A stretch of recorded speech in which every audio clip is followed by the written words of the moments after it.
You are listening to Cemetery Confessions, the world's #1 goth talk podcast.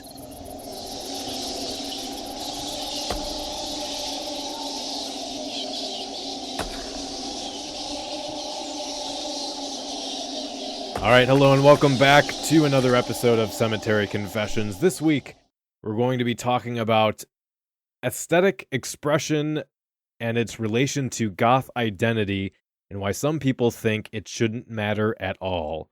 We're also going to be mentioning a few recent news articles about Elon Musk, and we're going to be talking we'll be reviewing the new album from the band Sashcloth and Ashes. We've got Sinister Suggestions, drunken banter, and more coming up for you on this episode. So as always, I am the Count, and I'm here with my co-host Mark. Hello, Mark. Hello there. And our special guest this week is alum and queen bitch Zakkarii. Welcome back. Oh, yes. Hi. Queen bitch. Fuck yeah. So I always like to try and jump right into the meat of the discussion on this show at the beginning to skip all the fluff that everybody skips through when they listen to podcasts. But I do want to take a quick second before we start to mention our Patreon page and to thank everyone who has been supporting us.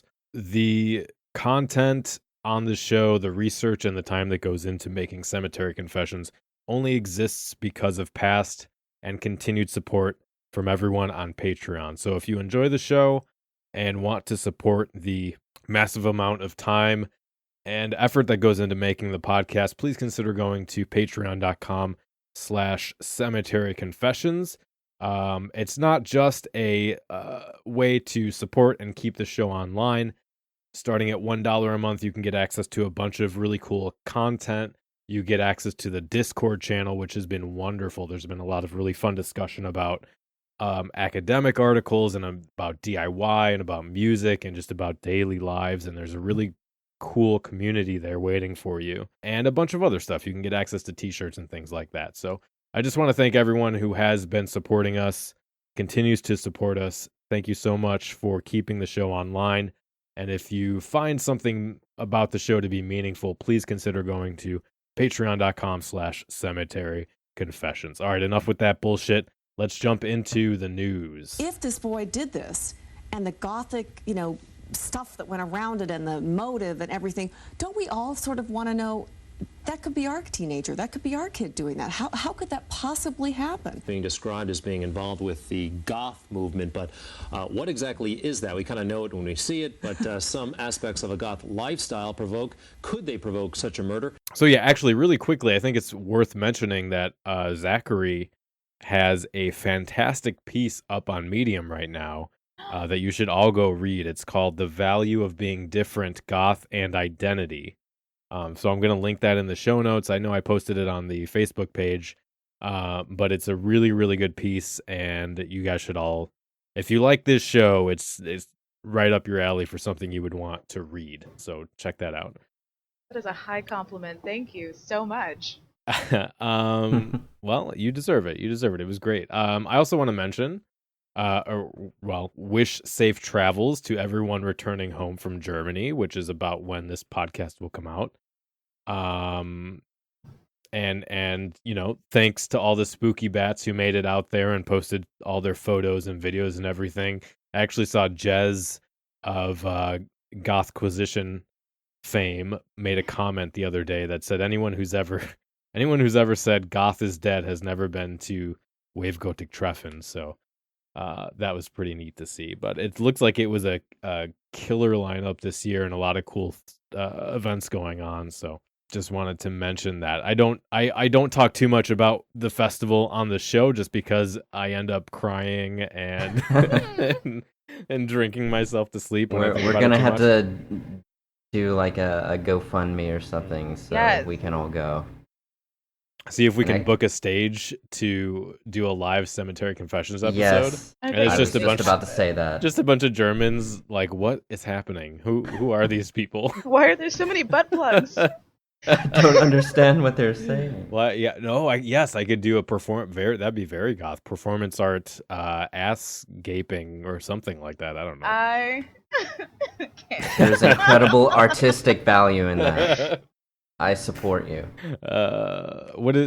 ATAC played a show where he smacked a gong with a giant dildo for like 5 minutes, so that's a thing. For 5 minutes? Damn. Yeah, it was a good few minutes. Anyway, so before we get into the main article here, I do want to briefly mention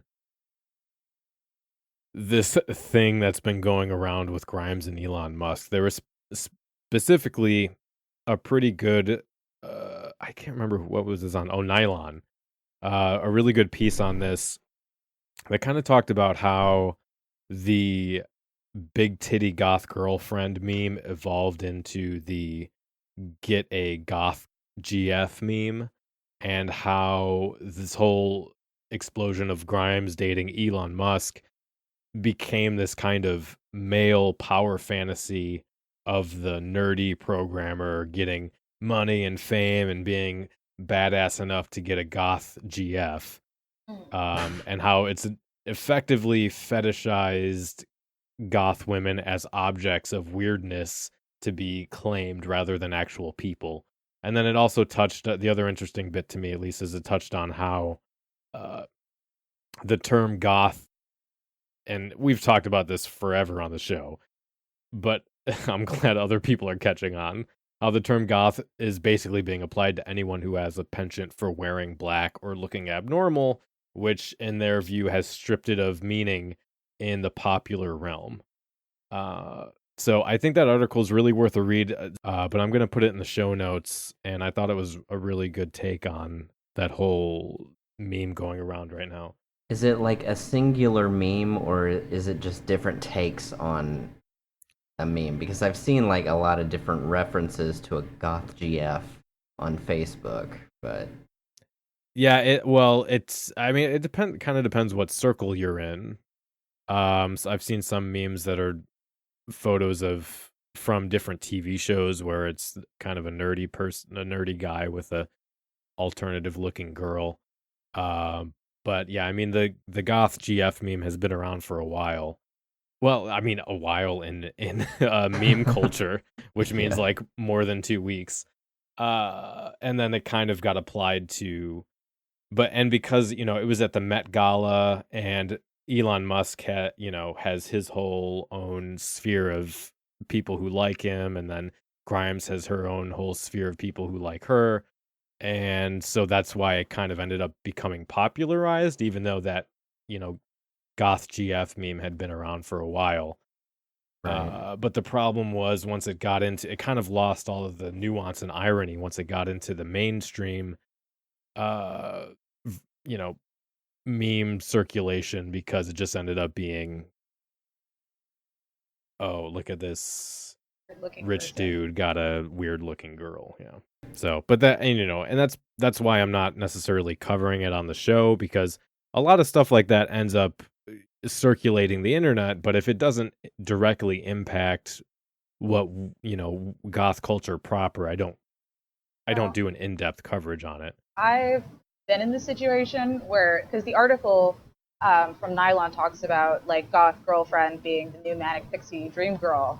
Yeah, that's right. And I was actually like in a relationship recently where it became obvious I was the manic pixie dream girl, but the goth version.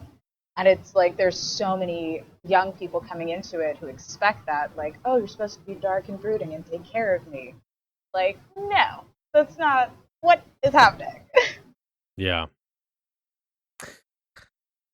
Yeah, so if you want a good overview of what's going on, I'd recommend that article, and I'll put that in the show notes for you guys to take a look at. But that's not what we're talking about today. We're talking about this other article titled "It's Alive: Awakening My Internal Goth." And this thing was such a shit show, I didn't even share it on the Facebook page. I was gonna say I have not seen this before. But fun fact, Michelle, our queen of goth, was contacted for an interview in relation to this article, and they did not use her responses, and I think the reasons for that will become apparent as we start reading through the article. I have to say, like, having read the article before, that I think the flow that they maintained through the article is good. Like, they know how to write. It's just they Mhm. don't know how to write about the thing they're talking about. Right. Yeah. Yeah, it seemed like, especially once I heard Michelle tell me that that happened and talk a little about what her responses were, it did seem like the author went into, whereas if you were a sociologist or an academic trying to write a paper, you would go into it to try and gather information and then look at what kind of trends the data presented. It seemed like the author went into this with an agenda and then kind of cherry picked the responses that supported what they were trying to get across. Yeah. Let's jump into this. Growing up, I never fit in with an aesthetic subculture. Grunge was good till I finally got tits and wanted to show them off in tight shirts. My first and only skateboard got run over by a car on day one. Hipster bangs were not for me, as I have a Jufro, and puffy bangs lend themselves to an unflattering Joey Ramone look. Perhaps because I felt sad that I would never physically fit in, even with groups of people who didn't fit in, I came to perceive the sharing of aesthetics as the wearing of costumes. How alternative could people be if they were projecting groupthink by dressing identically? Could a look really reflect the depth of one's soul if it was corporatized and proliferated? Even the all-black goth aesthetic, which appealed to my feelings of alienation, had cemented its place in mainstream culture at mall goth stores like Hot Topic. It seemed to me that to be goth, you really had to commit to the costume and the lifestyle. Okay, so When they ask how alternative could people be if they were projecting groupthink by dressing identically, I think that's what confuses people coming into goth now the most. Is that they think you get accepted by looking alike, and in goth, you get accepted by like turning iconic pieces like the denim vests and trench coats and corsets and making it your own. And that's when you start to become like authentically goth. yeah, and I think it was a she who wrote that. She throws in the word lifestyle at the end here too. After talking about aesthetic, and doesn't really explain what that is. I'm gonna assume by lifestyle she means consumption. That the idea that goth lifestyle is essentially based on what you can buy and then display on your person to show you're committed. Yeah. But I mean, this whole thing sets up this kind of a straw man, this idea that goth aesthetic is It's acquisition. yeah, and she mentions the costume of goth, and I mean that brings up a whole other issue of individual expression versus group boundaries and aesthetic boundaries. And I mean, I don't necessarily want to get into that. That would sidetrack us into something else. We did I think it was episode 34. We did a whole segment on that specifically. But this issue of the gothic self, which is the kind of sociological term for your presentation, your outward presentation. It's not just a culture of fashion consumption. Right. I've said before, there's this phrase I really like, and I think it was from the book Goth: Undead Subculture, that goth is a discordant, hyper-romantic bricolage. It's this construction of goth identity and history through music, culture, art, philosophy, community participation, and fashion. Right. And largely, I feel the fashion is this outward sartorial signal for that metaphysical narrative. It's the way we reify or manifest physically our identity and our cultural lineage through these semiotic signals, these physical aesthetic manifestations. Basically, goth fashion is a physical manifestation of the non-physical, is what I'm trying to say there. Yeah. So it's not a Does it costume, start? because Does a it start costume. inside and project outward? I don't think it's necessarily directional. I think it's an interaction of the two.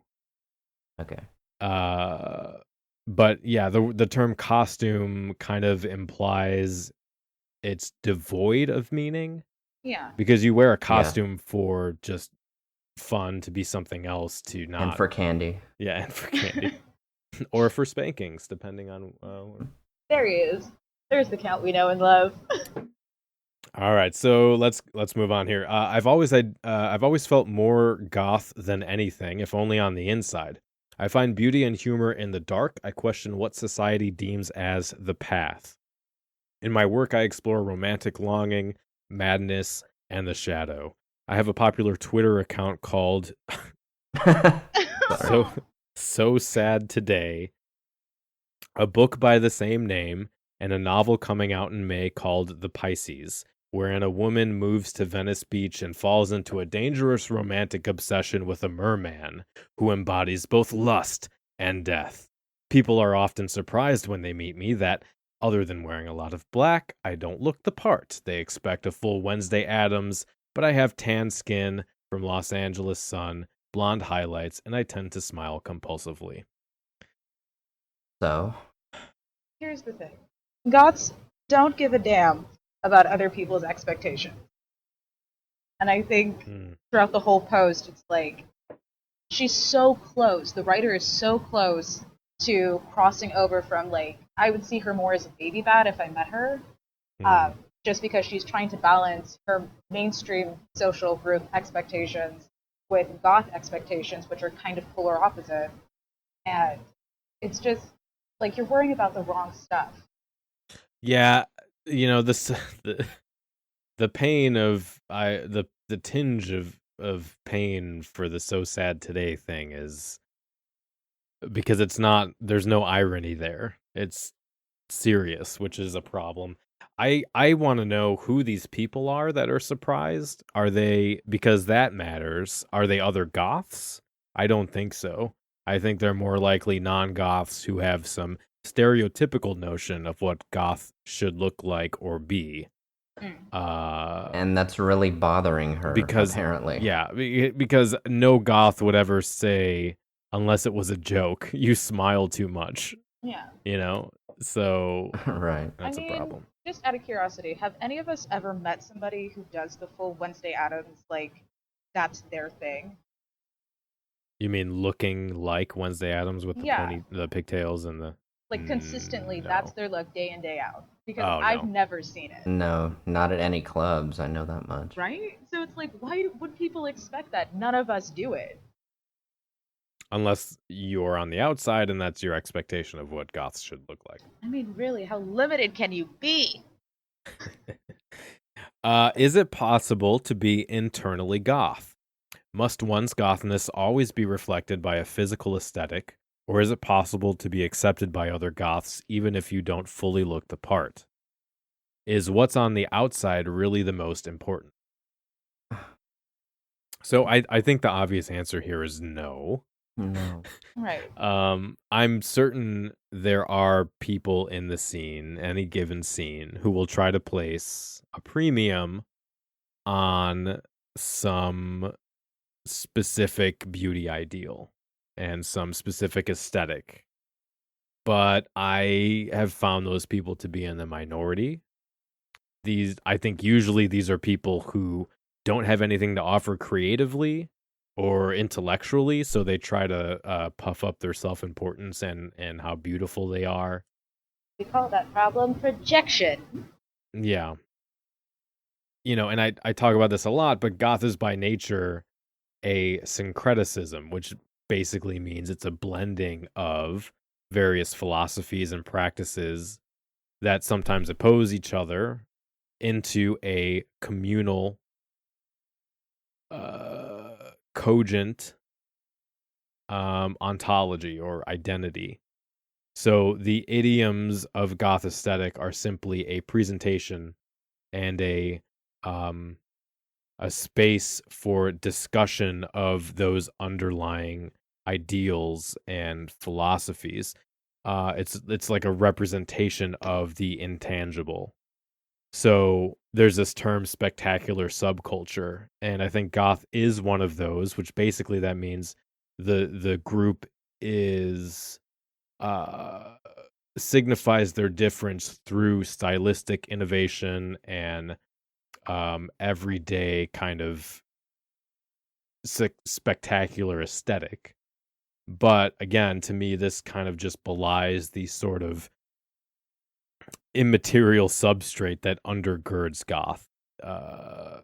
It's something that developed in concert with all of these other things. It's not the end all be all of what goth is, which is a recurring theme throughout this article. All right, so she goes on to say, it seems there's no American rebellion that remains unremarkable for long, regardless of how pure the intention of its creators. Such is especially true of the goth aesthetic, now a multi-million-dollar industry, including mainstream brands like Kat Von D and Urban Decay. Yet perhaps the corporate proliferation of gothness isn't entirely soulless. People who identify as internal goths, who, for reasons social, environmental, or career-based, don't exude full vampirism on the outside, can now choose to express their gothness in more subtle ways. I will be responsible for naming new categories of goth from now on. Internal goth. Internal, because they're ambiguous goths, and we all know that. What are your thoughts on because there's kind of two parts there. That first bit where she talks about how the multi-million-dollar industry. Yeah, of goth fashion. Here's my goth aesthetic take on it. The thing called DIY.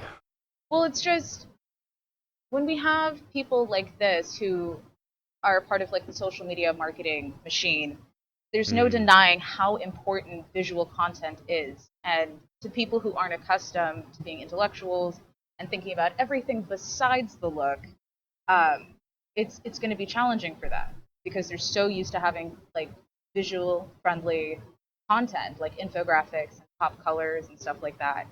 The only way goth as a community, like actual goths, could rebel against it is if we tie all those other things into a visually appealing market, because we can't compete against what's happening.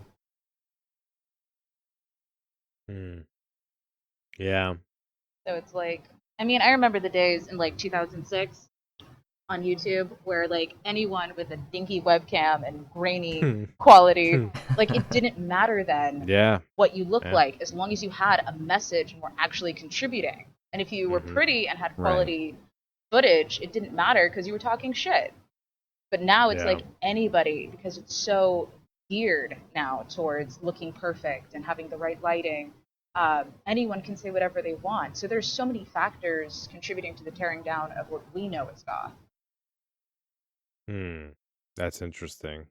Yeah, I don't know. I mean, I've the complaint about the kind of co-opting of goth culture has been around since the 90s. I mean, I've recently been looking back to zines and blog posts and some academic articles and so on and so forth that point to runway fashion. There was one specifically I just read from, I think it was 99, talking about how runway fashion was going to be the death knell of goth because it was taking over these subcultural signifiers. But part of that, and you know, I think Zakkarii, what you're talking about is different in this way because that's sort of a death from the inside, whereas what this article is referring to is co-opting from the outside, which I think is a separate issue where people who are ostensibly part of goth culture are parroting mainstream quality, mainstream like content productions, right? So they're stripping the content and the meaning out of it, even though they're part of goth culture, and then creating these videos, and that I think is something different. I Right. Well, I see people. I mean, I should probably repost this somewhere on the Ambiguous Gods piece that I did. But I think I talked about how at some point you have to decide if you want to be good at, like with Kat Von D and having a business, having that be your empire, as opposed to like this podcast, where it's the podcast is definitely heavy on these conversations, but you're not like trotting out models on posters and making sure you're super sexy and all this stuff. I mean, you do it in your own way. Yeah. And then Kat Von D is very heavy on visual appeal. So it's like we're at this crossroads where people are choosing, like, I really want to make money. So if that's the game I have to play, then that's the game I'm going to play. And I'm sure Kat Von D will go the way of Hot Topic eventually. Just whenever the fad changes. Well, I don't know. She's been around for a while, but I mean, there's different degrees really of right this now. happening. Yeah. So it's like I don't think Kat Von D is the worst example we could pick. Right. Yeah. I guess there's always gonna be, if you have the Kat Von D's selling a goth palette, we'll still have boys in skirts and women dressed like Andrew Eldritch. Yeah. Or if you have, what was it? Urban Decay? Was it Urban Decay? It was Urban Decay. Yeah. Urban Decay selling vaguely dark clothing. We have androgynous space aliens making music about queer empowerment and subverting capitalism. So it's there's all goth culture was never really set up to be a socio-political ideology or to have a socio-political ideology as the roots of its counterculturalism like punk did. And that to a large degree allowed us to change with the times and remain true to a goth ethos and resist commodification. And this is something I looked up I was trying to find academic sources for this. The people who curated the book Goth Undead Subculture, I think their names are Goodlad and Bibby.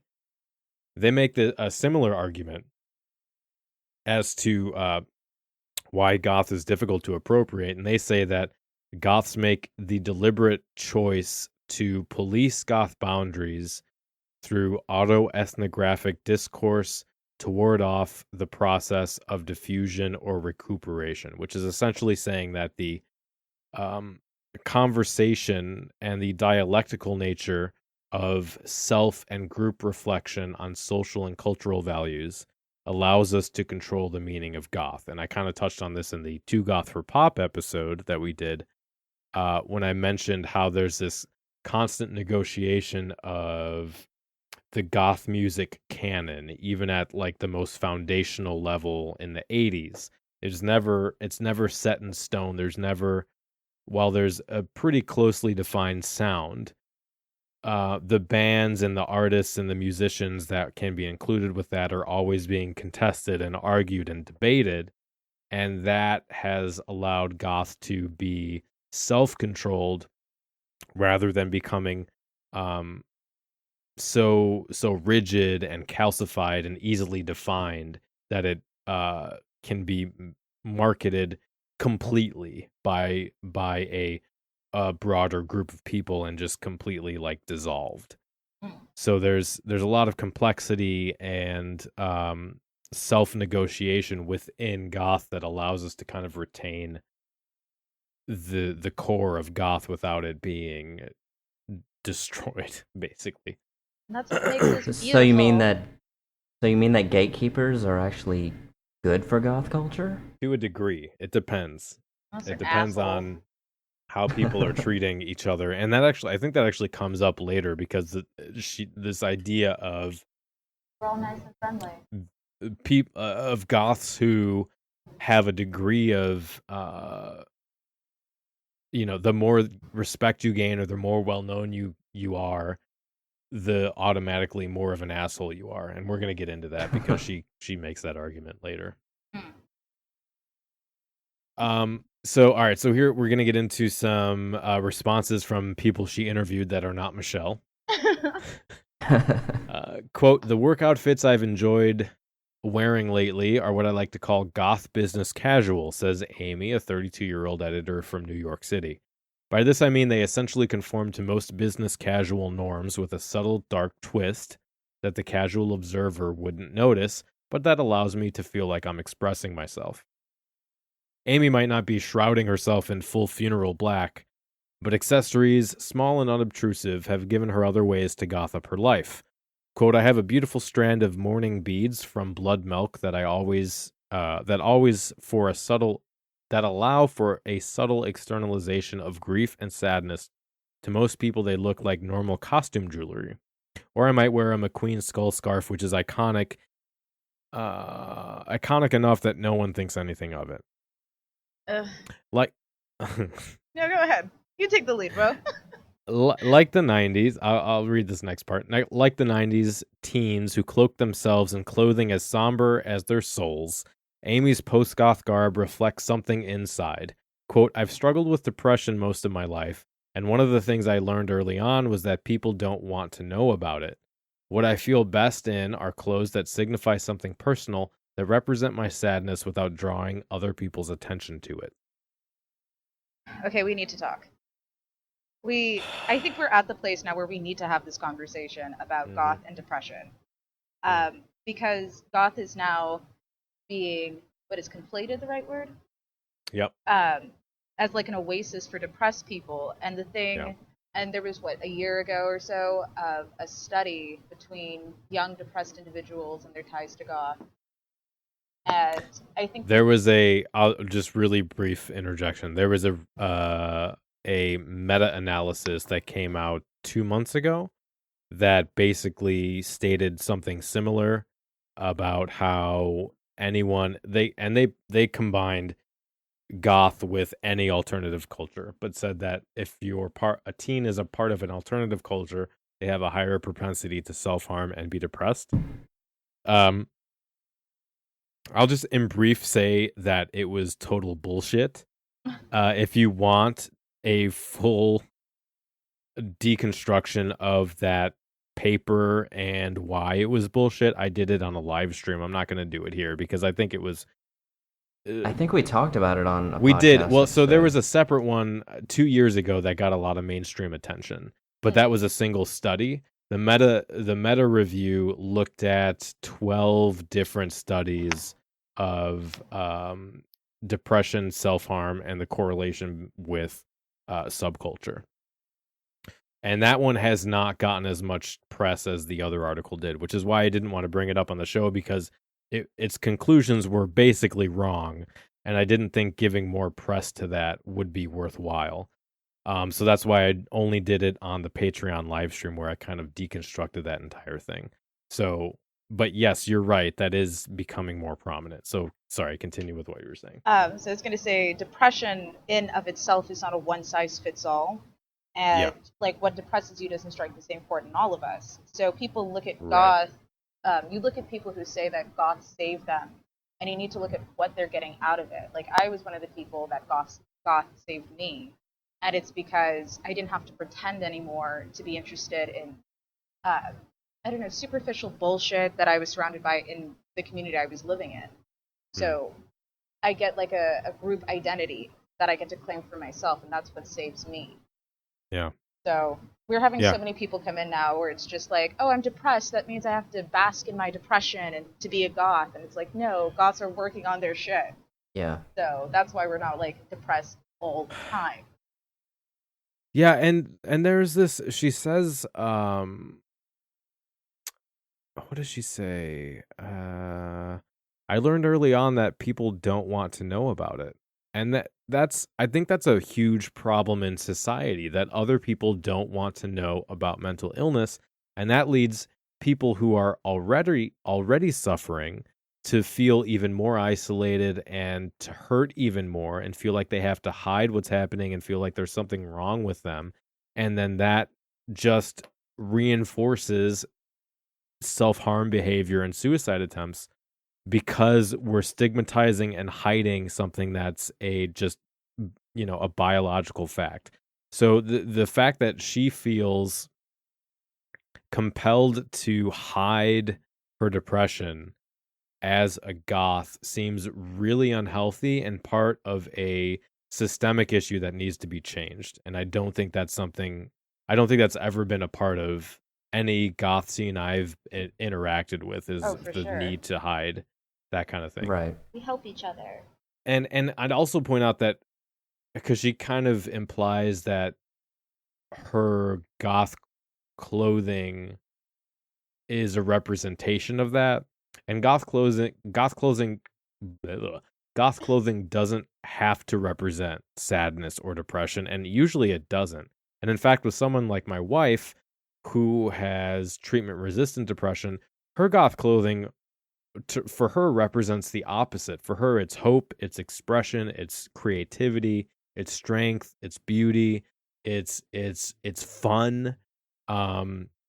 Because the last thing she needs to be reminded of is the pain that she's dealing with, or the problems in the world, or her struggle with depression. And so it seems like to carry for your clothing to represent your depression, to carry that around with you seems really unhelpful. I think it's okay. Like if we talk about goth clothing having more meaning than just being appealing to other people, then Right. if her channeling her depression through a tangible object is her like taking the first steps towards being okay, which I hope is happening, then at some point she's not going to need these items anymore. And whether that means she becomes a goth or stays a goth or whatever, that's irrelevant. But as long as she knows what these things symbolize, and eventually realizes she doesn't need them to express herself. The thing I worry about is that back to that stereotype of goths being sad or depressed, because it's not. If anything, it's just a recognition that it's sadness and depression is a part of existing, but they're not necessarily something that needs to be venerated. It's a representation that these are aspects of being human we have to deal with and that we have to work through. It's not oh, I'm so depressed all the time and everything is terrible. Right. That's a very much a kind of, baby bat high school trying to figure out what life is kind of thing. I don't think that's a representation of goth identity. Yeah. Mark, what do you think? Well, I mean, I don't think there's anything wrong with using goth clothing as like an expression of the way you feel inside, if it's Right. Depression or whatever. But like you said, what happens if let's say it's not chronic depression, let's say it's just Acute. acute, and it goes away, like you said, do the clothes go away? Yeah, exactly. So it's just like, for me, it just personally, I think the clothes to me have more kind of symbolize more of a schism between just who I am and how I express myself and the mainstream. Like, that's kind of what I mentally emphasize in regards to the clothing. It doesn't necessarily mean depression. I suffer from depression, but the clothes never really symbolize that or were associated with that. It was more just kind of an expression of being different than other people. Not necessarily in a bad way, but just different.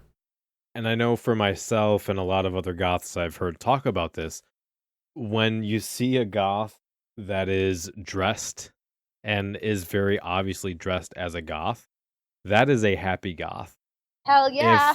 If someone is depressed, if a goth is depressed, they are not going out in full makeup and spending a lot of time dressing themselves and grooming themselves. And when I'm depressed, when my wife is depressed, it's very much like, not really showering, not really moving around, not really caring about your appearance or anything, because you don't care, because you can't. You're emotionally overwhelmed, or you're lethargic, or you're whatever. So it's when a goth looks normal, there's probably something going on. If a goth looks crazy, like not crazy, but like me. Extravagant, they're feeling great. I think I that's wore pretty good. wore colors during a period when I was really depressed. I no. was wearing like different colors. This was like 8 years ago, but there was a brief period of time when I looked, I guess you could say, normal. We can't Yeah. allow that, Mark. I know. You have friends here. You need to talk to us. never We will help again. you. I don't even think I have those colorful clothes anymore. You will never have them. I'm here. I'm everyone's cheerleader and also the queen bitch. It's my life. All right, so let's see here. Amy smells something like a witch too. I have an extensive. what? Yeah, I know that came out of nowhere, right? I have an extensive collection of perfume oils from Black Phoenix Alchemy Lab that I consider a core part of my personal style. Many of which are inspired by darker themes. Sometimes it's just easier to get through the day when you're wearing a perfume called A Witch Riding a Dragon or Nasty Woman. I was drawn in originally by the music, says Mandy, a 25-year-old freelance artist and goth from Salt Lake City. Later on, I discovered the fashion aspect of goth culture, and it drew me in even further, even though I never get to dress that way. Utah is hot and then cold, so lots of intricate black clothing don't go over well. So for the most part, her daily uniform is particularly identifiable as goth. Isn't particularly identifiable as goth. Quote, I wear a lot of gray and deep jewel tones, adding in black spooky accessories or subtle patterns where I can. As far as cosmetics, I'm naturally pale and tend to favor minimalist or monochromatic looks. I don't think we have the excuse anymore of I'm pale so I can't go out in the sun because we have goth block, don't we? Uh-huh. And I'll just add in, and everyone's different. Everyone's comfortable in what they're comfortable in. Yes. But I do know quite a few Salt Lake City goths that dress quite extravagantly almost every day. But, again, everyone has their reasons. Everyone has their thing, yeah. And that whole hot and then cold thing, that's pretty much all the Midwest. Yeah. Like, that's not just Salt Lake City. And LA these last few months. Mm. Oh yeah, bipolar weather. What's up, global warming? Did you hear that California officially labeled coffee as a carcinogen now? I don't give a damn. Everything's a carcinogen. I know. In California, everything is a carcinogen. Yes. I don't even care anymore. I chain smoke. Nothing was ever going to stop me in the first place. There you go.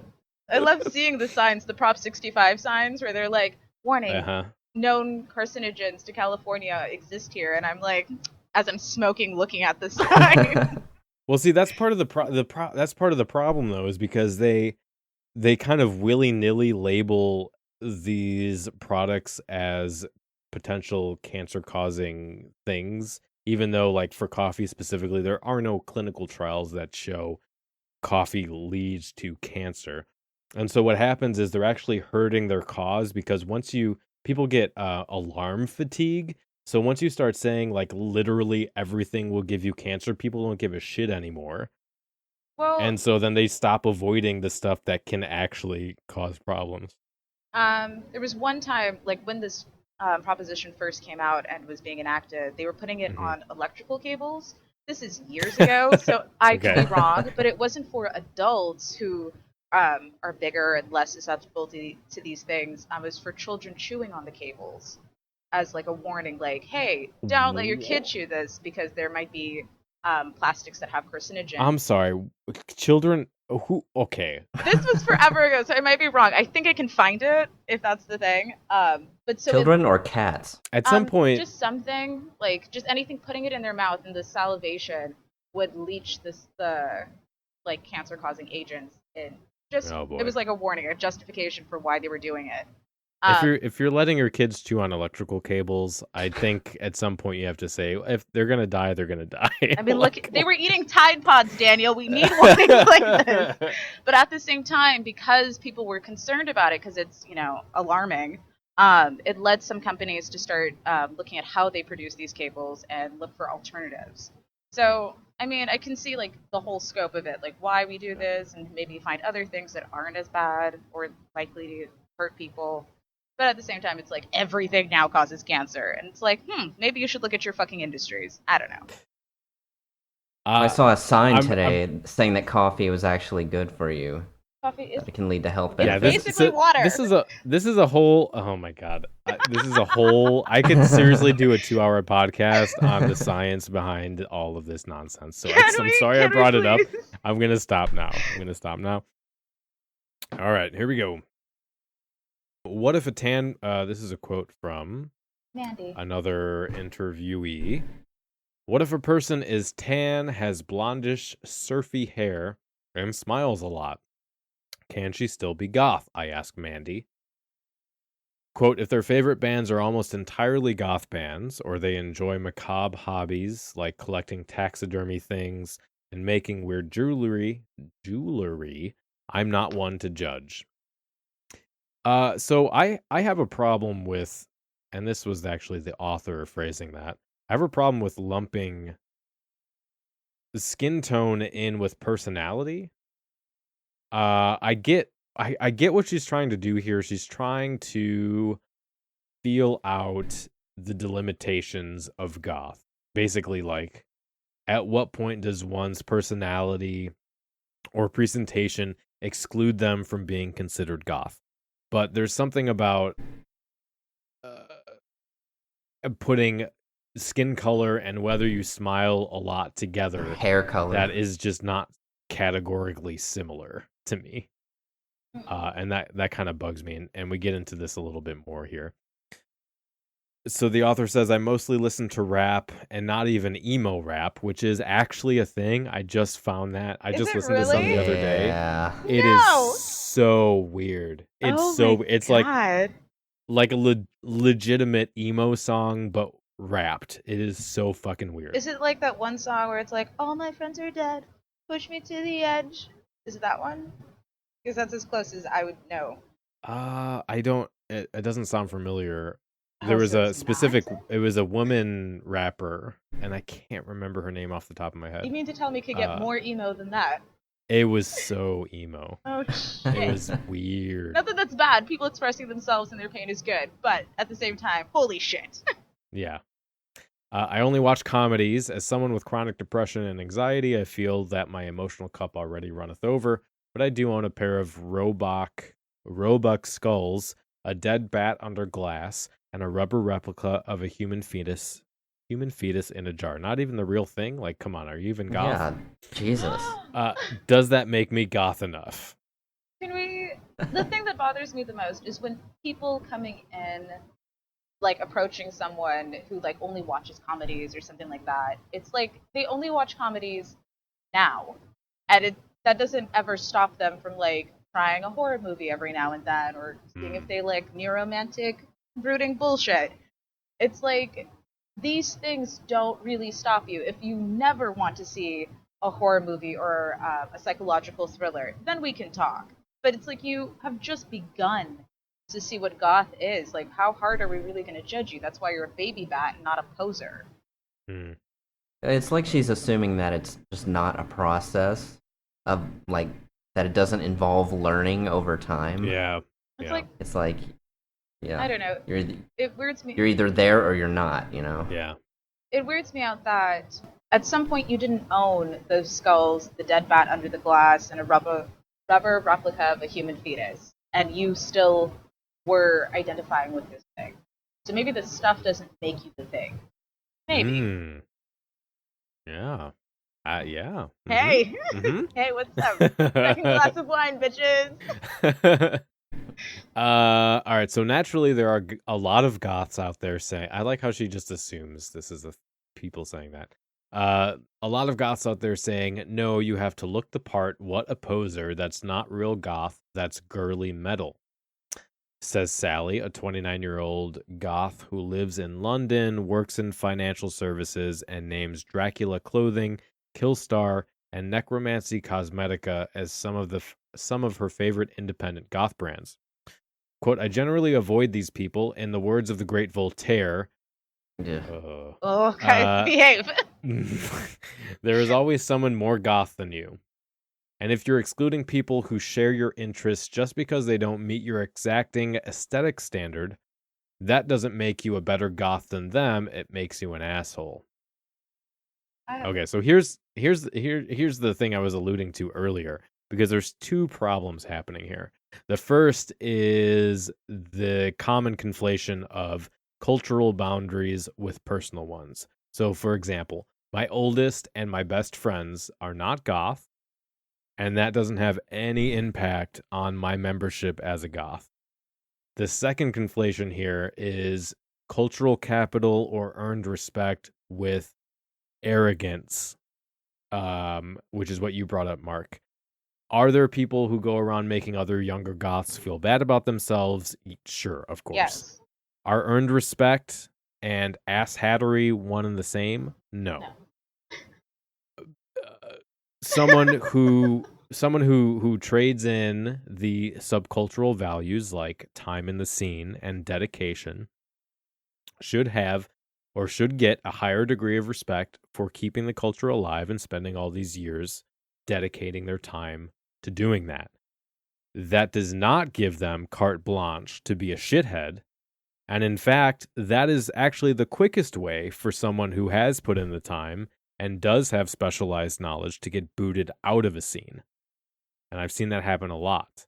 And I'm sick of this notion that because someone has been, for example, running a goth night for 20 years, or someone who lives and breathes goth culture, this idea that they must automatically be an elitist prick because they once said that this one thing isn't goth. So I think we need to stop this cognitive laziness and put in some goddamn work. That bothers me. I see it all the time, and I talk about it all the time on this show. And these people still, You're it's my still favorite happening. ever. There's so much love for you. But it's like, I feel like that's a sign of a much bigger problem, where we, like, as a world, have a history of, like, whoever's the biggest jackass gets the biggest piece of the pie. And that's not a goth problem. That's just people being stupid and arrogant. So, I think within goth, those people generally get kicked out or lose a large group of their friends. And I think if you spend 5 minutes thinking about it, it's pretty easy to disconnect the notion of earned respect based on cultural values with, there's this idea that a hierarchy is implicitly evil, and that there has to be this, everyone has to be equally the same. There can be no experts, which is just not, that's not how that works. especially intellectually, it doesn't It's make sense. anti-intellectual to think that. All right. There are other women, particularly women of color, who have pushed back against the stereotype of what a goth should look like. Quote, "I'm Filipina, so I'm tan, brown-skinned," says Monica, a 34-year-old art director from Los Angeles, who mostly eschews the mass-produced corporate commodification of goth. I wish they explained what they meant by that. Unless it's the perfect Joy Division t-shirt or Kat Von D eye palette. Okay, so they know what they made. We all know what shirt it is. I'm not even... Oh, no, wait. I want to read it. Okay, sure. You want to finish. The quote goes on to say, "The constant problem of being goth is that all of the goth idols and examples you find in media are white people, or extremely fair-skinned people. So I just skip the white skin part of the outfit." Let me talk for days about this. So I am a black goth. When I've been really fortunate in my experiences in the goth scene to not be on the receiving end of a lot of blatant racism, but I have dealt with it subtly. When I was getting into goth when I was a teenager, I looked at all the pale-skinned, dark-haired Wednesday Addams wannabes, and I said, okay, I'll just do the opposite of that, which is why I wear a lot of color. I really like platinum blonde hair, because it's, to me, the look is about contrast. Mhm. All black clothing against pale white skin is a contrast thing. I'm not going to bleach my skin, so I do electric purple and bright blues. And now, as I'm older, I don't think about that as much. I'm just because I don't receive the hate to solidify that attitude. Uh, but it's still so irrelevant. The skin color thing. It has never come up in the scene that you have to be pale skin. Other people put that here. Yeah.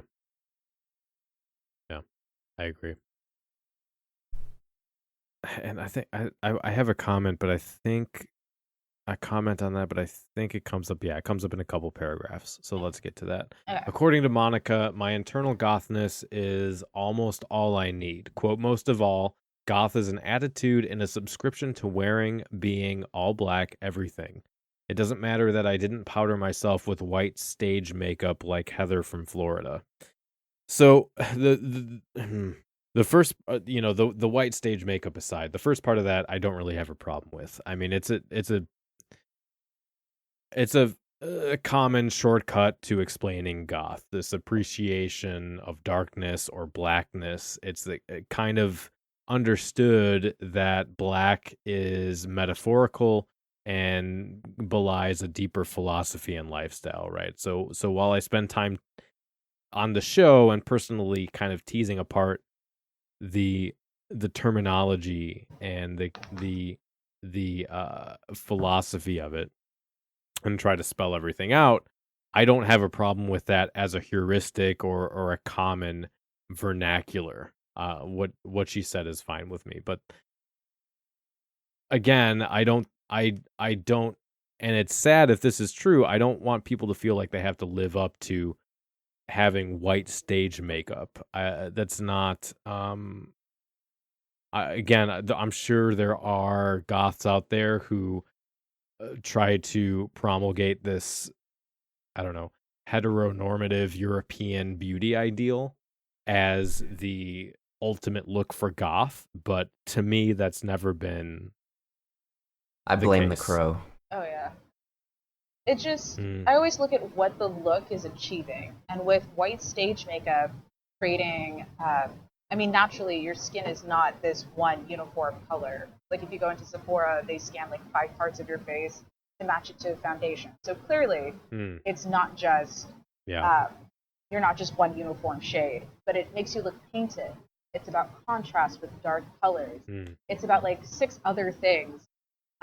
Dramaticism. Right. And Yeah. I wish people could like emphasize that part, but I don't think anyone's ever thought about it really. We just see like, oh, bright white, and we're like, that's the look. That's what people need to aim for. And it's like, no. No one ever needs to aim for that. If you want to, you can, but you don't have to. Yeah. Okay, so and then here's the paragraph I was going to comment on. It's difficult enough being judged by people who should understand you best, but if how much you can embody a particular aesthetic is how you make a living, others' narrow perception of what goth looks like can cause even more problems. Quote, the reactions I receive, some have been positive and some have been negative, says Black Silk, an African-American alt-goth model based on the East Coast. Where a fair-skinned goth would only get ostracized for dressing differently, I get ostracized for dressing differently along with my skin and physical features associated with my race. As a model, it's harder to get featured for work because I don't fit the ideal look. And I honestly, I think this is a serious problem, and it has continued to frustrate me looking at goth publications and goth clothing companies. There has been some change in recent years, but honestly, the lack of representation for people of color and just people who aren't skinny, and there's this common parroting of mainstream beauty ideals and standards in alternative culture publications that is incredibly frustrating and frankly kind of sickening, especially because I feel like goth is such a progressive culture. When I see these larger publications and modeling and clothing companies sticking to the skinny white female model, it really pisses me off, and I'm really upset that we haven't moved. And there has been some change, but for what I would expect from goth culture, it has not nearly been where it should be, in my opinion. There's one DJ in LA, Zan Vox, Xian. She's amazing. She featured a black model for one of her club nights for the promo flyer.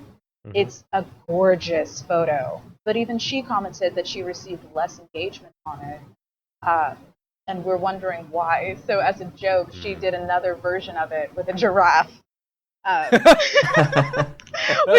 She's so amazing, and she's such a champion for marginalized people. I love all the DJs that I've had the pleasure of working with when I go and work events, but she's one that always stands out to me, and is probably my favorite, because she would never want someone to feel not included.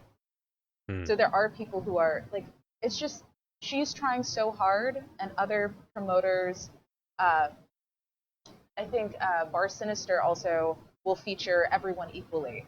I've never had a problem with their promotions either, of just marketing like white models. Yeah. So there's two, but it's just them, and everyone else stays in the same vein, where it becomes, to me, looking at it, looking for what events I want to go to or what I want to work at.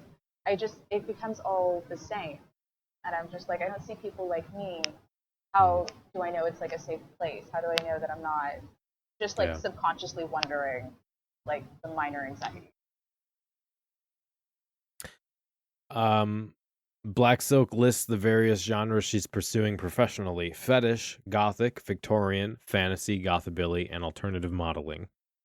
Have I been thinking about the subculture in a too limited fashion? Google reveals more derivations of goth than I ever imagined. Fairy goth, cyber goth, geek goth, pastel goth, medieval goth. I've never much given thought to what kind of goth I am, even on the inside, but an online test reveals that I am probably fetish goth. Oh, shit. Cool, I'm glad she did some research then. Jesus fucking Christ. That Google. Hey, she at least tried, okay? She at least went to Google before she made up some random ass bullshit. And then I'd have to write something, and God knows I don't want to stretch today. I mean, this is such a red flag of someone being a baby bat or an outsider. But, like, that's what makes her a baby bat, not a complete, like, someone I have to write about, is there's some effort there. And it's like, of all the things she could have listed, fair, you're trying, you're here, I respect it. Yeah. But did you really You're wrong, but you're working on it. Did you really just give me fairy goth right now? Yeah. And come up with, like, my result is fetish goth? I'm like, who the fuck? What happened? Sounds like a Tumblr quiz or something. Like, what kind of I know, goth never. are you? I mean, I wouldn't take. Hang on, I'm gonna take an it real online fast. test. Do not take an online test for anything. I'm gonna take about who you are. I'll take it right now. Continue talking. Oh wait, there's a link. You're right. There is a link. All right, you do that, please. Okay. Yes, I didn't do because that. we I know what kind. that. I'm the queen bitch. We know what kind of I am. All right, so this seems somewhat true in that I never like to be without an article of black clothing or pleather, materials that make me feel tough and protect my true sensitive nature. I also like ripped clothing, items with cutouts and holes. Holes, fetish goth. I like to write about sex, talk about sex, and have it. At the same time, PVC and latex wear have always felt too performative for me. My fetishes have always felt more psychological than material. By now, knowing a new possible direction for my gothness, I decided to go shopping to see if I can render the internal more explicitly external. And Mark, going back to what you said early on in the beginning, it is worth mentioning that while there is an element of goth lifestyle by way of consumption, that's always been part of it. DIY is still a pretty big part of goth. And, as she was saying, she took the quiz and she's like, oh yeah, that kind of matches up with what I think. so now I'm going to go shopping. I don't want people to feel like to be a part of goth, you're required to go spend a shit ton of money on pre-made clothing. Yeah, I mean, most of us are poor. Like, speaking Yeah. for myself, Yeah. And I can't afford shit. yeah. So this section I'm gonna skip here is basically where she goes on this long journey of shopping for fetish wear. She goes to a few different bondage stores and talks about her experiences, and really it's not really relevant to anything. There's actually something there that I want to address. Okay. So she's going on these journeys. She starts off at this very expensive, high-end corset maker, and there's kind of this implied tone. Like one of the corsets that she tried on was like $175. Another one was $1,200, and it was not a pleasant experience for her. But the impression I'm getting is that she didn't understand why these things were so expensive. And a lot of alternative wear, like corsets in particular, are specially made. They're custom made. So that's why you start to see these like seemingly ridiculous prices. And as goth fashion becomes more commercially available, like at Forever 21, where like a top is $10 or something, people start to reject these handmade artisan pieces as if though it's some random ass number, and it's not. These are built to last your entire life and then some.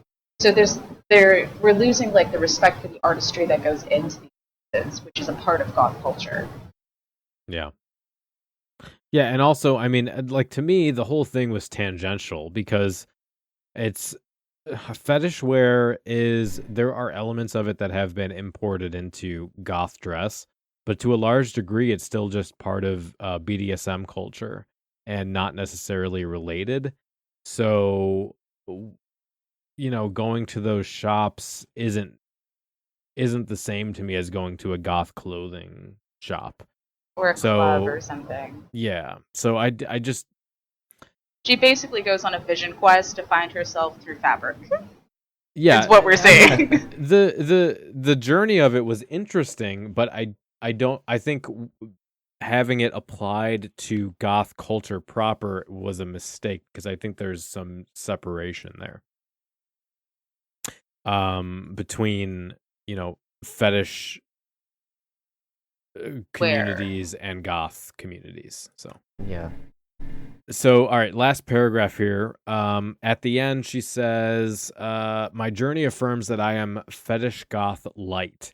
I like a hint of bondage, anything torn up, and sexy darkness without being suffocated. But really, I've discovered that at least externally, I'm probably more of a hybrid of multiple types of goth. Oh, so you're goth then, basically. Yeah. If I had to brand myself, I'd say I'm a blend of hypochondriac goth, pastel cock goth, childless MILF goth, and eternal teen soft mall goth. Or maybe I'm just depressed. Okay. I'm gonna remember pastel cock goth. It's right up there with internal goth. This is why I'm allowed to name things. She isn't. Well, it was weird. So first of all, cool. Thanks for the depression joke at the end. I appreciate that. But this last paragraph caught me off guard because the tone, because everything leading up to this was absolutely serious. And then she throws in this last paragraph that's full of sarcasm out of nowhere, because even previously she was talking seriously about how she didn't know there were these different subgroups of goth, which she took a quiz, and so this really kind of derailed me personally. So I don't know. I guess closing thoughts. A couple things I would add, that I say often enough, but I think are important to remember, especially for someone trying to find themselves. I think the most important thing for your sense of self is to find out who you are and measure up against that, not against someone else. At the end of the day, goth is goth, but who you feel you are as an individual is the only thing that really matters. And if you find any group or community or individual that is antithetical to that, or antithetical to who you feel you are, don't feel like you have to force yourself into that box. You know, be yourself, don't waste your time, and find others, find a group of people who will celebrate you for who you are. As soon as you get involved with someone or some group of people who say you're not enough of this to be cool, tell them to fuck off. Find people that will celebrate you for who you are. Not just, well, I feel like that's territory. Because sometimes people push their ideologies on a cultist following. So think for yourself is mostly the most important part. And if, like, you know, goth isn't about imposing your ideals on other people. When we talk about the standards of goth, we're really trying to have a discussion to see, like, what ways enhance all of our experiences in this scene, not just sticking to, like, traditional 80s goth or whatever goth we really like. Because there's so many different types, and I think that's a testament to how much more goth is than just a fashion thing or a depression oasis. There's so much more to be had here that makes people like tie in fairy goth and pastel cock goth. So yeah, I mean, there's a through line, and yeah, there are aesthetic styles. There's different genres of music that fit within the goth umbrella. But that sort of evolution of the what did I say? Metaphysical substrate, the confluence of philosophy and literature and fashion and blah blah blah.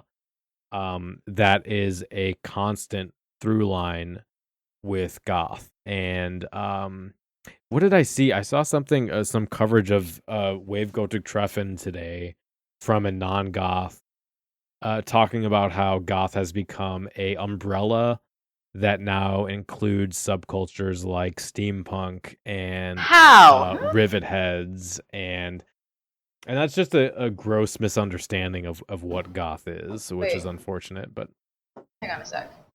Mark says it looks like thing froze on it.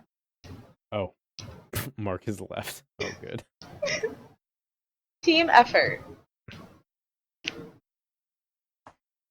The night has been fraught with many technical difficulties. If anything else could go wrong, you know, I'm assuming when we're done and I hit stop, just like all the audio is going to be gone. That's where we're at right now. I just assume everything is going to break. Well, I look forward to being reunited with my two favorite goth brothers. Well, I have all my shit on Audacity still running, so I'm good on my end. So it'll just be, we'll post the episode without Zakkarii. Hey, you want me to write something about you? I had a whole fucking, like, lineup plan to promote Cemetery Confessions on Medium, but it's fine. We can do this a different way. These motherfuckers. Let me tell you about some real bitches. Okay. All right. So, Mark, I had something just quickly to add. Well, just looking at this very last paragraph on this article, it's almost like you're just judging by the tone. It's almost like she's just saying, fuck this whole thing. Just to hell with all of this. And I think that's what happens whenever you're trying to search for your identity as a goth by comparing yourself to people's expectations. And maybe that was kind of the point of the article. Probably not, but it's at least what I gather from it.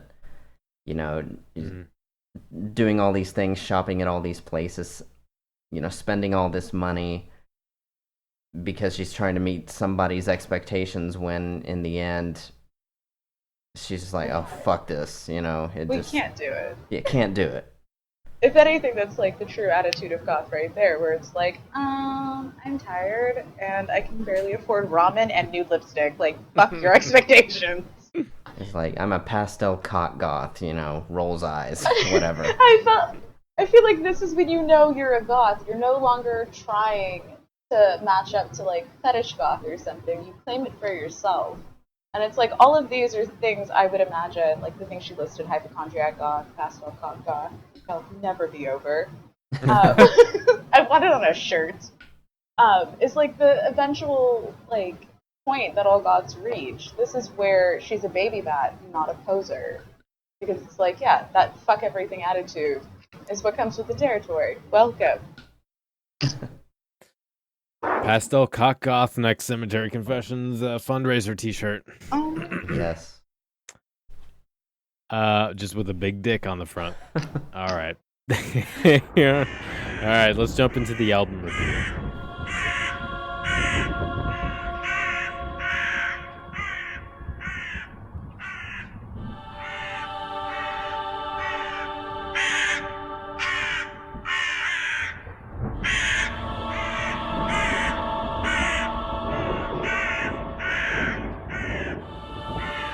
Album review. So this month we're talking about the band Sashcloth and Ashes. I don't have a lot of information on the artist. I just know they're a minimal synth punk, dark wave solo project out of Southern California. So we're going to play a track from the album to get started. I'm going to play my favorite track, which is not at all representational of the rest of the album, but I might play some of it underneath our discussion here. So I'm going to play the first track from the album called Hardware.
So Mark, why don't you kick it off? Tell me what you thought. Okay, kicking off my pants. Where do you find these bands? That's my first question. I actually heard about this band on the We Have a Technical podcast. Oh, okay.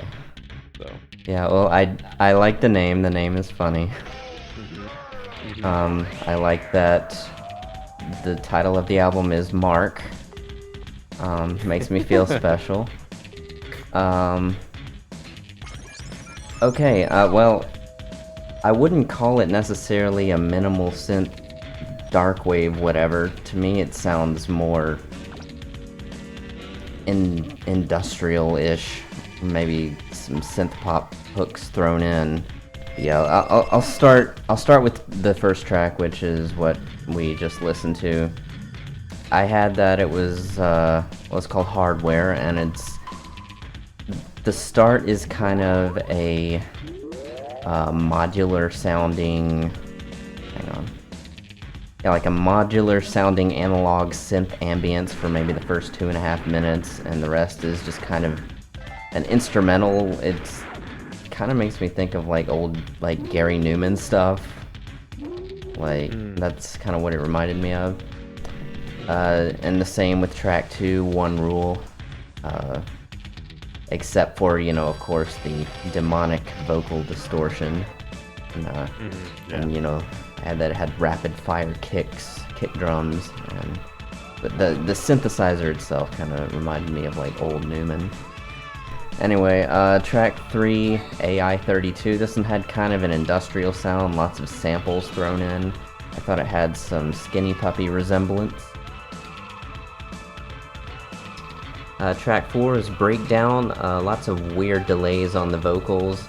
Otherwise, a pretty straightforward dance hook. Let's see. Rush. I thought it had a really cool bass line with some interesting reverb-laden sound effects thrown in. I thought this was really good for the dance floor. Number 6, Moving Pipes. This one had kind of an arpeggiated synth sound and some factory noise. Really had kind of an old school Skinny Puppy type of sound. Track 7 and 8, I thought they both kind of reminded me of like an 80s horror movie. I thought track 7 got a little repetitive toward the end. One like side note, I really like how the vocals themselves were kind of used as an instrument and not necessarily like... These aren't necessarily like songs where, the vocals take prominence. It's like they're more just kind of... They serve as their own kind of ambience and like an instrument in and of themselves, which I think is cool. Track 9, Mind Waste, is probably my favorite track on the album. I thought this one sounded almost like straight up old school Skinny Puppy, like something off of Remission, maybe. So yeah, this one was my favorite on the album. Track 10, Last Breath, I thought it was more straightforward in its approach, almost a little more minimal, but also still aggressive. You had that like buzzsaw synth type sound, and you had a sample of like lions roaring at the end, which I guess is kind of appropriate. And track 11, the last track on the album, Termination, starts off kind of like Mind Waste, and then becomes ambient for a bit in the middle, and then resumes with kind of an 80s style synth pop to close out the album. Overall, I thought it was pretty good. Nothing really stood out for me like major, except for maybe track 9. I think this is more suited as maybe like background music, like not necessarily something you can really sing along to or anything, but it had some good like dance beats and everything. A couple of the tracks I thought would be appropriate for like an industrial club or something like that. So overall, I'm gonna give the album a 3.25 out of 5. All right, Zakkarii, what do you think of the album? I don't normally do albums.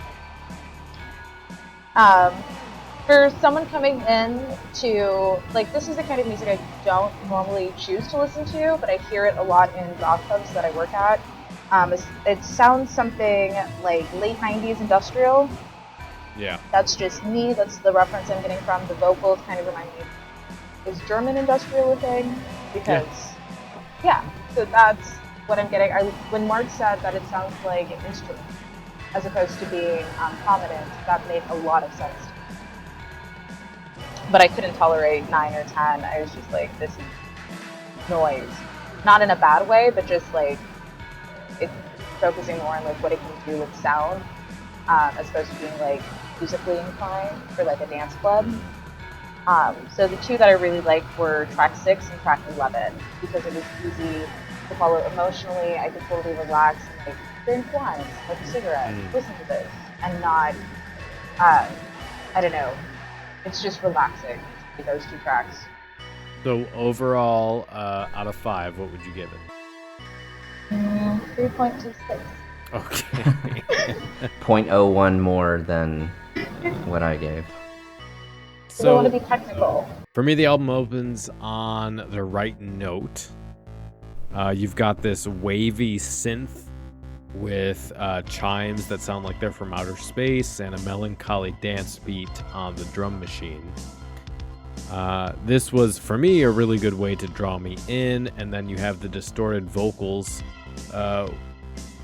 which had this kind of, on that track at least, kind of Sisters of Mercy vibe. And overall, I thought it was a good gothy track. The entire rest of the album sounds nothing like that song. The next chunk of tracks on the album are pretty similar to themselves, kind of 80s, 90s EBM synths with some movie samples, distorted vocals, repetitive sound effects, and that kind of leads me to getting tired with it, to be honest. I feel like structurally it's good, but it's not great. Like, I could lose them in a playlist, and I feel bad for saying that, but it's just, it feels like they're pulling from so many elements that it reads more like a catalog of music. It's like, this is how much stuff we know, as opposed to, this is our sound, this is what we do. And it's like, they have a few other albums, I think, so that's why I feel bad. Yeah. But for the most part, it's like, they still haven't hit that strong impression of like, this is us. So yeah, there's a chunk there that kind of all sounded the same to me. Not necessarily that bad, but right in the middle is the song, funny enough, Getting Tired, which was really weird. Listening to that song, when I got to that song, it felt kind of like an out-of-body experience. I don't know, for me it was really surreal and disconcerting. So that was interesting to throw in the middle of the album. And then I think the track after that was called Restrained, and that was a highlight for me because it had more of the ethereal, kind of otherworldly, swirling mist type sound of the first track, but still within the kind of classic EBM sound. And then the rest of the album after that kind of follows suit with everything else. So if you're into that style of EBM, you're probably going to love this album. I'd say, though, Rush for me was my least favorite track. I don't know what it was about the bass line in that song. It kind of sounded like cheesy techno, and it really bothered me. So I did not like that song. Overall, I did generally enjoy the album. It's not necessarily my cup of tea, but it wasn't bad. It did fall flat for me in a few places, I think largely just because of genre fatigue and kind of repetition. But I would give it a 3 out of 5. And of course, with the caveat that if this is your genre, you're gonna enjoy it much more than I did. So, all right, so let's close the goddamn show out. So you've got to be interested in death. It's the last great taboo. It's the only taboo left. Precisely. I mean, why is it, do you think? that everyone in here is dressed in black? It's a celebration of death. No, I just like the clothes. Yeah, well, no, I mean, the clothes look good. Yeah, I mean, death looks good. Charles Manson, yeah? No, he was cool.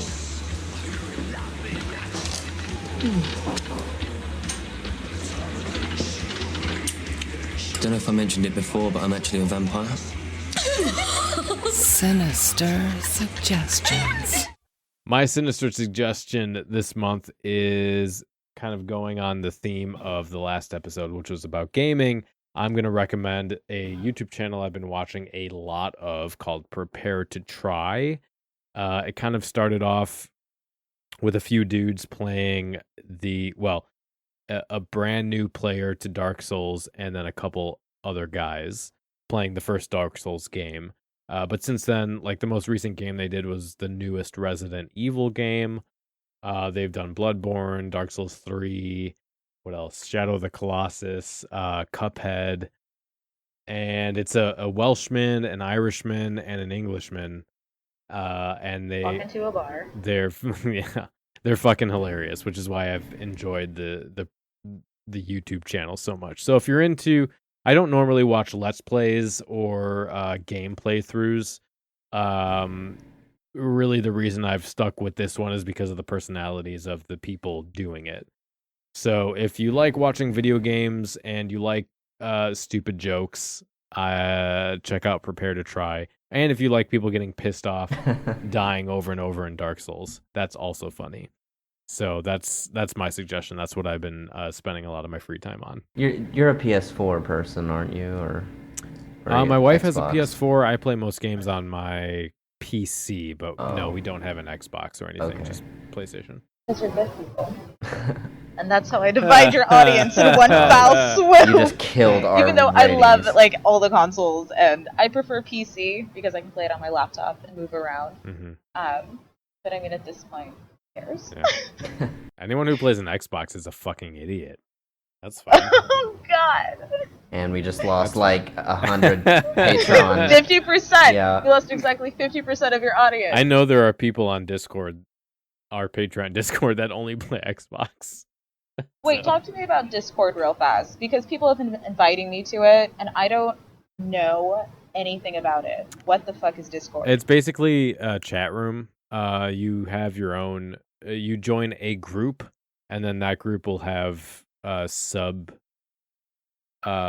chat rooms within it. So, like for the Cemetery Confessions, there's a DIY chat. There's a music chat. There's a general chat. There's a kind of classic forum style. Is there like a But it's instant chat, and you can post photos and things like that. So they use them for like the goth subreddit has one. I know there's some other podcast communities that have their own. It links up with Patreon now. The two companies got together, which is what made it easy for me to do it for Cemetery Confessions. what is that Patreon again for Cemetery Confessions? Patreon.com/Cemetery Confessions. And people get like rewards and stuff, so they should So- totally like consider donating. Yeah. Yeah, you can get on the Discord. You can get it for just the $1 a month. You get access to other stuff too, but I wanted to make that accessible for as many people as I could. Okay, now I'm gonna go. Yeah. Fuck up a community or something. because like I loved like right when the internet was becoming super social and goth was looking for its place in it, they were like really in-depth discussions about what makes the subculture the culture. And I mean, if I can get into arguments and maybe win some, hey. Well, there's not so much arguing. There's some pretty interesting discussions that we've had. Some of it's just like, hey, this is what I did at work today, and how are you doing? And Oh no, so people are like friends. yeah, and shit. we're actually nice to each other. It works out because there's a bar to entry because you have to be on the Patreon page, and M.A.R.K and Zakkarii, I can send you guys links to it. That's not a big deal. But Okay, I promise I won't actually be a bitch. I'll be nice to people. yeah, it's not like like the goth. As much as I would say definitely check out the goth subreddit's Discord. That's open to anyone, so it's easier to get trolls or people who just want to argue about shit or be assholes in there. Which is why I really like the Cemetery Confessions one, because it's a smaller group of people who have have something in common, and it's been a really positive experience in general. But that's it. Anybody have something they've been spending a lot of time on this month that you want to recommend to anybody?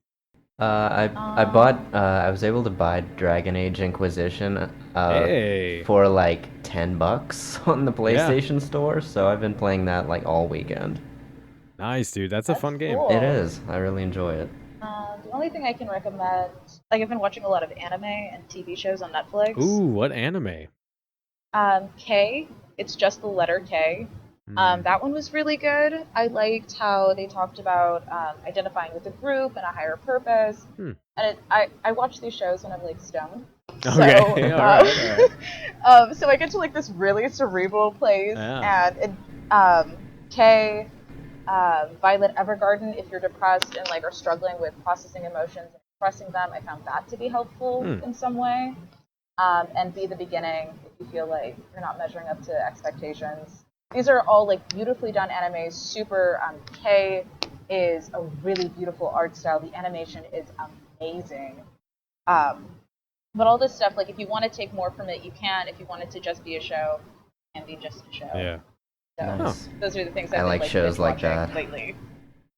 Well, thanks guys for persisting through an insane amount of technical difficulties. That's what we do. We're professional drunks. I appreciate your sacrifice and your dedication to the podcast. I appreciate your sacrifice and dedication to the podcast because I just show up and look pretty. So I just show up thank and you for drink. having me. Pretty much.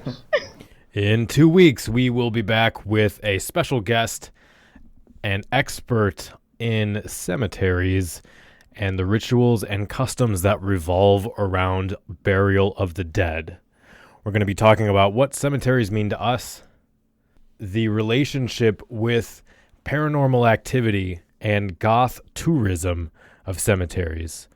We're going to talk about etiquette for photo shoots, the anthropology of ritual burial in our culture and others, how those compare and contrast. We're going to talk about why we have this need as humans to find the body after death, and so much more. That's going to be with author Lauren Rhodes, who's written most recently the book 199 Cemeteries to See Before You Die. I'm really excited to have her on and get to spend some time talking about death, existentialism, mortality, and how these practices and metaphysical, practical, and generally philosophical human realities drive our need to treat the dead in specific ways. I hope you'll join me for that episode in a couple weeks. As always, I'd like to thank our Patreon members. You guys know I mentioned it at the beginning of the show. We don't exist without you. We have been blessed with a generous, passionate, caring, and engaged audience. And the most engaged and compassionate of those are on our Patreon page. So I'd like to take some time to thank each and every one of you. If you would like to get your name read on the show, if you would like to get in on the Discord channel, get in on some special merch, early release episode, the backlog of live streams. We've covered some pretty heavy topics from suicide to parenting, to album reviews and all kinds of things. You can check that out at patreon.com/cemetery confessions. For the month of April, at the founders level, we have Steven, SJ, Esmeralda, Abigail, Matt, and Stella. I hope all of you are enjoying your exclusive t-shirts and the mugs you guys are getting every 3 months. I really, really appreciate your support. Thank you so much for all you've done. At the Nocturnal Council level, we have Kyra, Dawn, Junkyard Bat, Sarah, Natalie, Michelle, Azzy, Skullgirdle, Thomas, Trey, Amber, Fifth Dream, Nephilim Incorruptus, Angela, Ivy, Skiamakos, Mike, Kay, and Heather. And at the Crow's Call level, we have Dave of the Goth subreddit Discord, Isabel, Christina, Esther, Morgan, Such Horrors, Dolly Dagger, Paula, Atac, Swampire Macabre, Kelly, Isidoro, Dom, Michelle, Lady Joy Division, Elizabeth, Vokun, Marco, Alex DeWinter, who's a Gothic artist. You can actually check him out on, I think, Facebook and Instagram under Alex_Groofty. He's got a lot of his artwork posted, beautiful pieces. Stuart, Isabel, Christian, Marissa, Jamie, Alex of the We Have a Technical podcast, Shelley, Jokester, Caroline Carnivorous, GPS, Rose, Eternal Winter, Bronwyn, David Ford, my brother, Angel, Stevie, Saren, Anne, Ronald, Heather, Honora, Laurel, Kelly, Jen, Joseph, William, Beth, Lennon, Lyrillith, and Dinah. And again, the reason we take this time once a month to thank our Patreon members is because we don't run ads. So your donations and support and the gifts that you get are keeping us on the air and allowing us the ability to not have to stuff the show with ads and stick to the meaningful content that you have come to appreciate. Also, a special shout out to Joseph Garot, who won the raffle. He just had joined Patreon actually at the $1 level that month.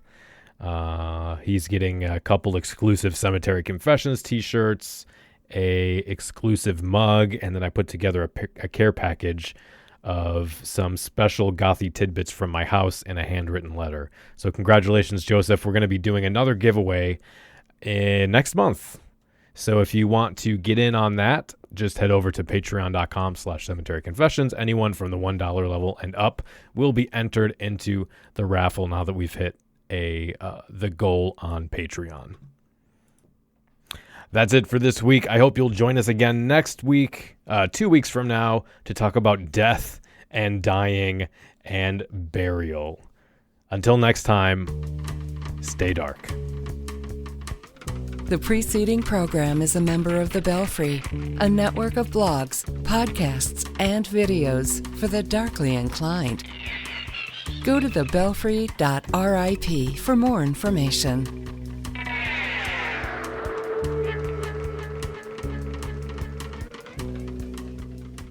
So since I'm not live streaming because my computer is being a shithead, my pants are off.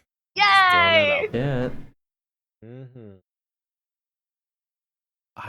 I don't bring why I'm so sorry. For future episodes, we're just gonna yell. We're not even gonna use microphones. I'm so angry all the time. We're professional. Cock goth. All right. I'm gonna drop acid and stand in an alleyway and just imagine I'm doing Cemetery Confessions and just yell With your pants down. Just yell Which things. is so close to how you basically pull off Cemetery Confessions anyway. I saw the count. He was masturbating in an alleyway, yelling about how pastel goth is ruining the goth culture. I don't understand what was that. It's not Cemetery Confessions unless there's a butt plug. Otherwise, I don't believe you. Wait till we're done recording. Oh God! All right.